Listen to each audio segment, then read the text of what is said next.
जुले।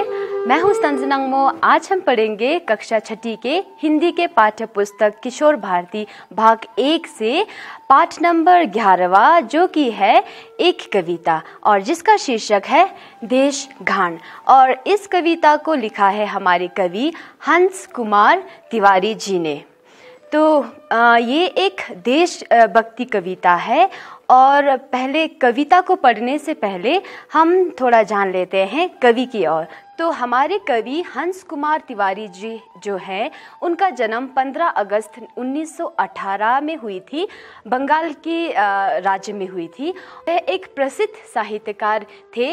इनकी साहित्यकार साधना की प्रथम उपलब्धि एक कला नामक किताब से हुई थी।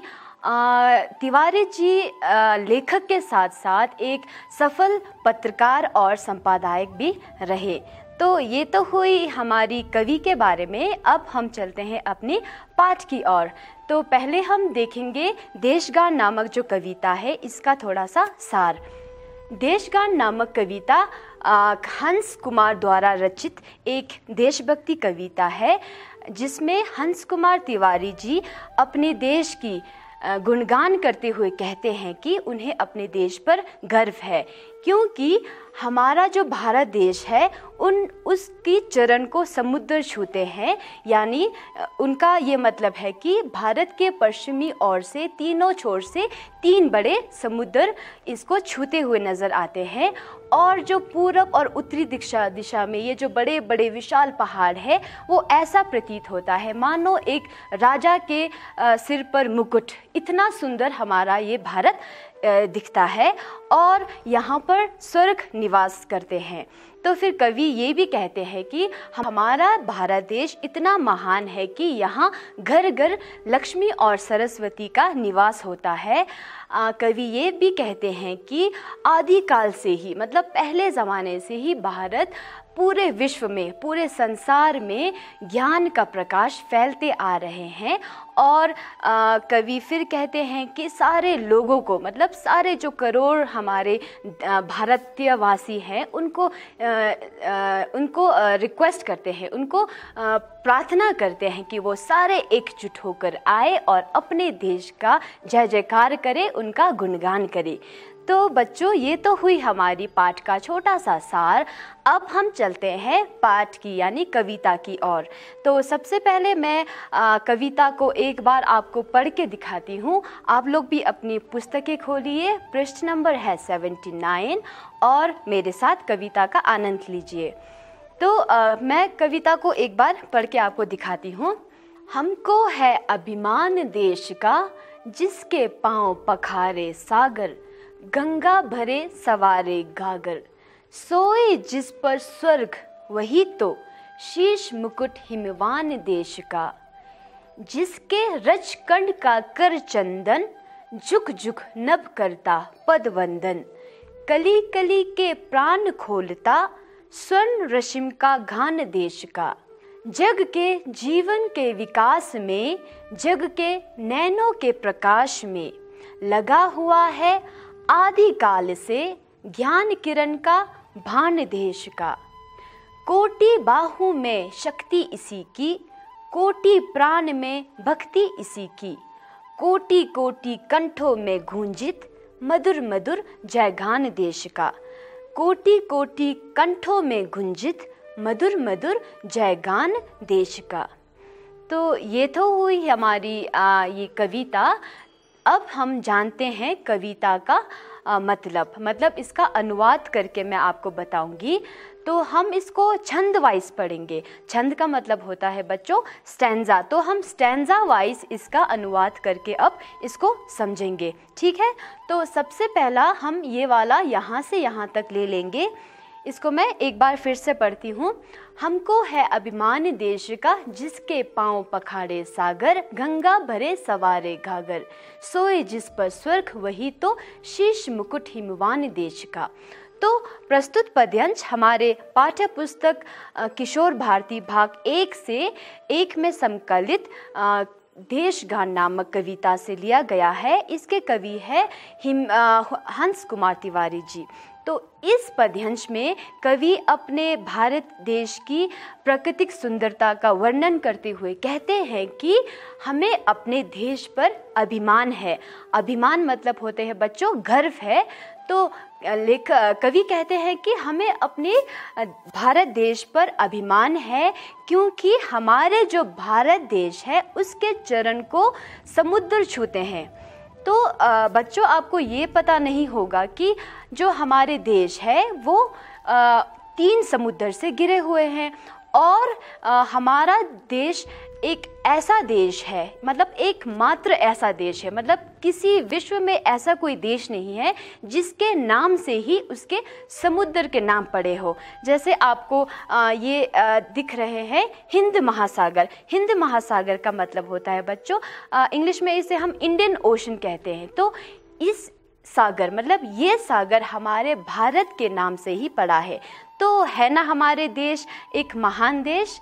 तो यही हमारे लेखक कहते हैं कि हमारा जो भारत देश है उसके चरण को, उसके पाँव को समुद्र छूते हैं, और यहाँ गंगा बरे, मतलब वैसे तो हमारे देश में कई सारे नदियाँ बहते हैं, लेकिन उनमें से एक गंगा, जिसको हम पवित्र मानते हैं और जिसको हम गंगा माँ के नाम से भी जानते हैं, वो हमारे देश में बहकर सवारे गागर मीन्स हमारे अन्न के जो भंडार होते हैं उसको भरते हैं।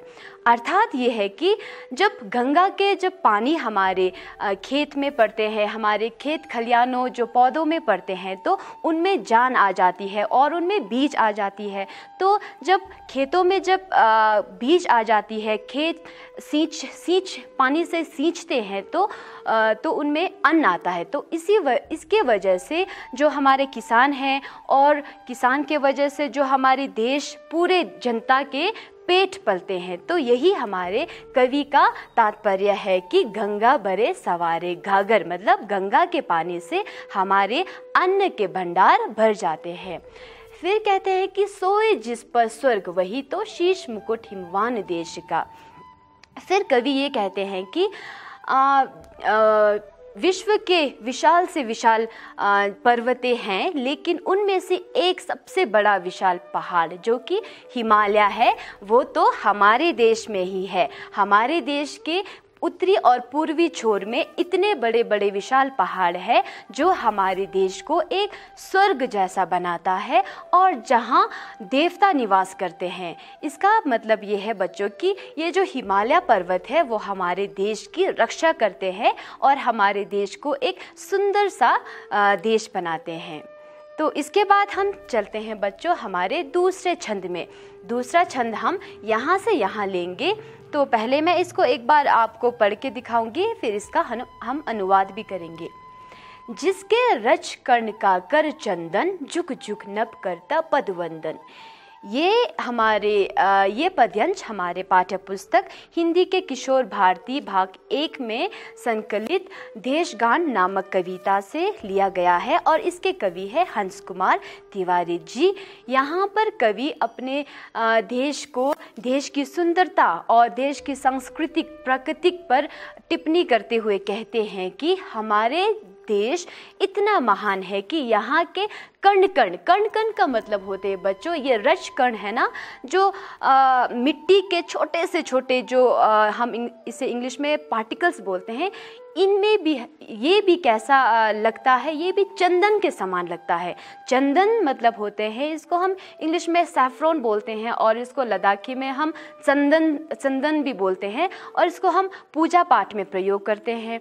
तो फिर लेखक कवि ये कहते हैं कि जो हमारे देश की मिट्टी है, मिट्टी के छोटे छोटे जो कण हैं वो भी चंदन के समान है, और कहते हैं कि इस चंदन रूपी मिट्टी को अपने तिलक बनाकर, मतलब अपने माथे पर लगाकर, ये जो है ना नभ मतलब होता है आसमान, मतलब आसमान भी बादल रूप, मतलब आसमान बादल के रूप में झुक झुक हम मतलब होते हैं झुक, मतलब झुक कर हमारे देश को प्रणाम करते हैं, हमारे देश का अभिनंदन करते हैं, नमस्कार। फिर इसके बाद है बच्चों, कली कली के प्राण खोलता स्वर्ण रश्मि का घान देश का। इसका मतलब ये है कि जब सूरज की किरण, मतलब हमारी जब सूरज की सुनहरी किरण, जिसको हम इंग्लिश में सन रेज भी बोलते हैं, वो जब हमारी कलियों में पड़ती है, हमारी खेतों में पड़ती है, हमारी फूलों में पड़ती है, हमारे जो बीजों से उगे हुए जो पौधे हैं उनमें पड़ती है, तो उनमें नई उमंगें आ जाती है, नई खुशियाँ आ जाती है, नई जान आ जाती है, और जिसको देख हम लोगों में भी वो खुशी भर आ जाती है। तो इसी का मतलब है कि कली कली का प्राण, मतलब कली कली मतलब पौधे, छोटे छोटे पौधे के कलियों में प्राण, प्राण मतलब जान आ जाते हैं। किससे? सूरज की किरण से, मतलब सूरज की ये स्वर्ण रश्मि मतलब होते हैं सूरज की किरण, सन रेज। जब सूरज की किरण से जब कलियों में प्राण आ जाती है तो वो खिल उठते हैं और अपनी देश की गान गाने लगते हैं, खुशी से गाना गाने लगते हैं। तो ये तो हुई हमारी दूसरे छंद का अनुवाद। अब हम चलते हैं हमारे तीसरे छंद में। इसको मैं पढ़ती हूँ पहले। यहाँ कवि कहते हैं कि जग के जीवन के विकास में, जग के नैनों के प्रकाश में। तो इसमें हमारे कवि हंस कुमार तिवारी जी, तो इसमें कवि भारत को ही संसार रूपी, मतलब पूरे विश्व में ज्ञान फैलाने वाली एकमात्र देश मानते हुए कहते हैं कि हमारा देश प्राचीन काल से ही, मतलब पहले ज़माने से हमारा देश एक ऐसा देश है जो जग में, जो पूरे विश्व में ज्ञान रूपी जो प्रकाश है वो फैलाता आ रहा है, और जिसके वजह से लोगों के जीवन में विकास है। मतलब विकास मतलब होते हैं तरक्की, और इसको इंग्लिश में डेवलपमेंट कहते हैं ना। तो यहाँ इस तीसरे छंद में कवि का ये तात्पर्य है, ये मतलब है कि जो ज्ञान रूपी प्रकाश है वो एक बाण की तरह, मतलब तीर की तरह हमारे देश से पूरे दुनिया में, पूरे संसार के लोगों में फैला हुआ है। अच्छा, तो हम अब चलते हैं हमारे चौथे छंद में, जो है हमारी आखिरी छंद। उसमें कवि कहते हैं कि कोटि बाहों में शक्ति इसी की, कोटि प्राण में भक्ति इसी की।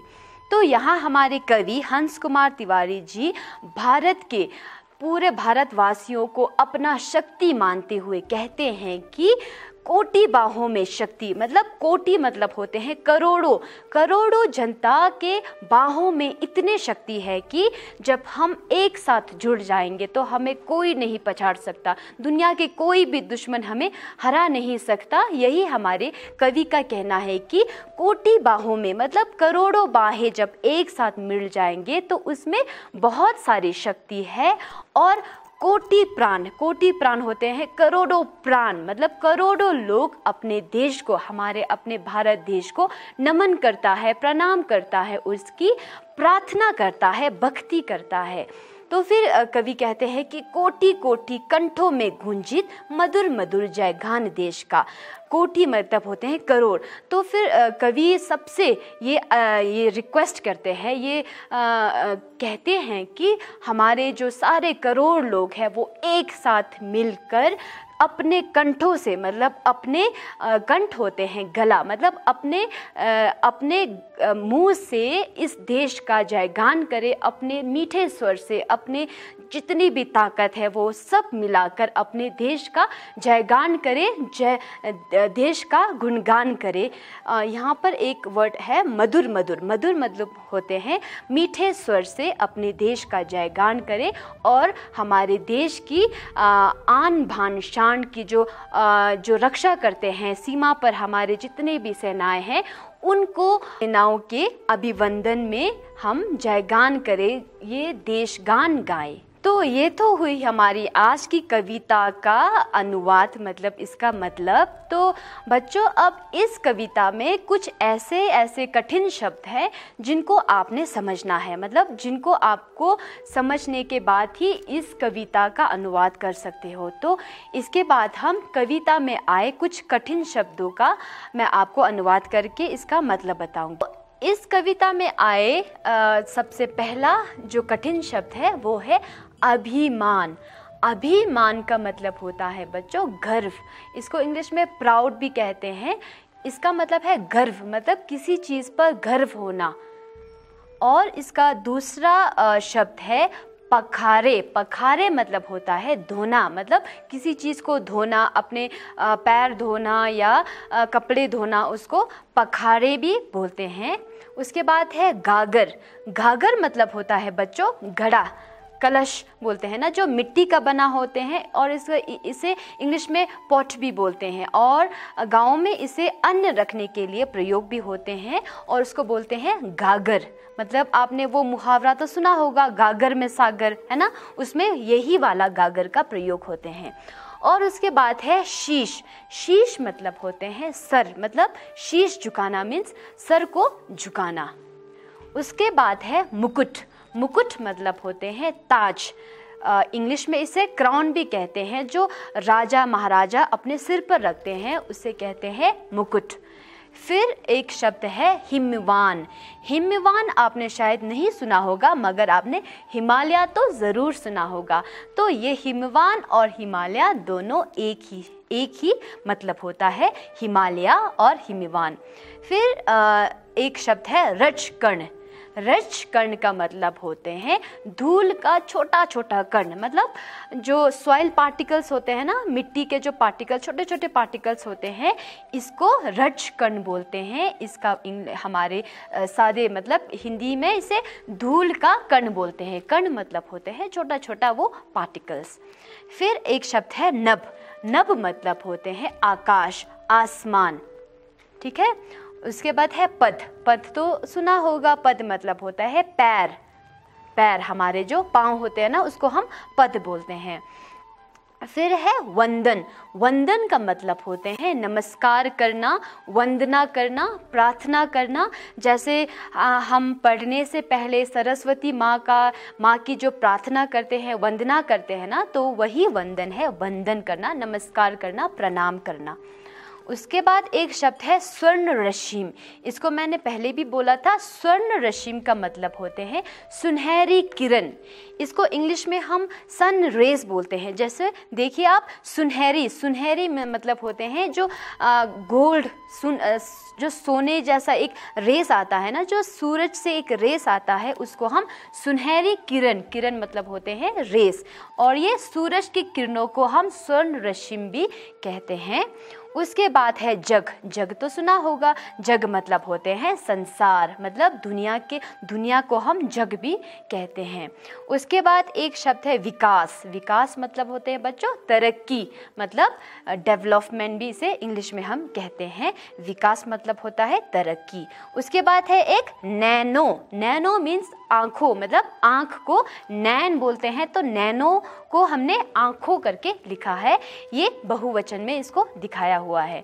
तो उसके बाद है प्रकाश। प्रकाश का मतलब तो हमें पता है, ये रोशनी, मतलब सूरज की प्रकाश। प्रकाश मतलब रोशनी।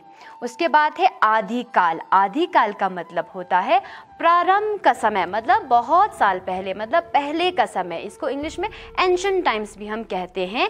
उसको आदिकाल से भी हम समझते हैं। उसके बाद एक शब्द है कोटि। कोटि मतलब होते हैं बच्चों करोड़, मतलब कोटि, कोटि मतलब करोड़ करोड़ लोग। उसके बाद है एक बाहु। बाहु मतलब होता है बाहें, बाहें। और भुजा मतलब ताकत। ये मसल्स जो होते हैं ना, इसको हम बाहु बोलते हैं। उसको बाहें मतलब आपने सुना होगा ना, बाहें, और उसको हम बाहु भी कहते हैं। उसके बाद और एक शब्द है प्राण। प्राण मतलब होते हैं जान, हमारी जान, प्राण, जान। कंठ मतलब होते हैं गला। तो यहाँ पर कंठों का एक शब्द आया है, इसीलिए हमने उसको बहुवचन में दिखाया है गलो, मतलब ये बहुवचन है। कंठ मतलब होते हैं गला, और कंठों मतलब बहुत सारे गले, और इसको गला हम जो कहते हैं। और इसके बाद है गूंजित। गूंजित मतलब गूंजना, किसी चीज़ के किसी आवाज़ का गूंजना, किसी शोर का गूंजना, उसको हम कहते हैं गूंजित। और उसके बाद है मधुर। मधुर मतलब होता है बच्चों मीठा, स्वीट, बहुत ही प्यारा मधुर आवाज़। मधुर मतलब मीठा आवाज़।